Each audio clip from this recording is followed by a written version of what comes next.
Evet, çekikler olan emellerinde Hafızlar Azami geldi уже. Çakan prizler var. Orkon tartıştan başlaydı. Üçüncü mesle Avga. Bizde. Yaşar.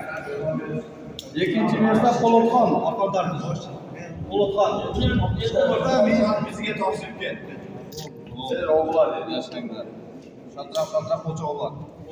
Birincisi Akbasay. Akbasay. Romattan. Endi Koduraş gitti. Koduraş birinci mesla, üçüncü mesla. Egemer'de Avga.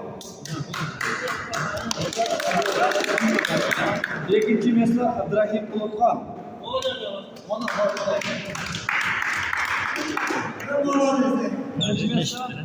Olma, sabır. Evet, yaşayın olsun. Sabır, sıçrattı.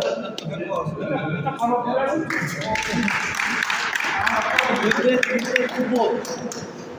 Üçüncü mesle Polotkan Avga biri. Geçti geldi. Güzel. İkinci mesle Okma.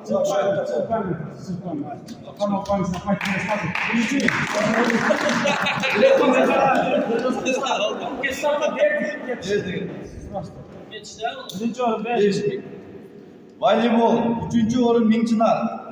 Fotoğrafta.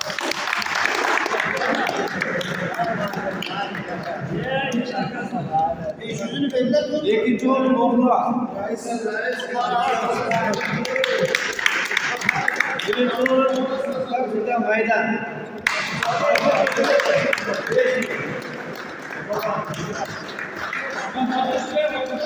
91'lerin oyunun jeyintimi.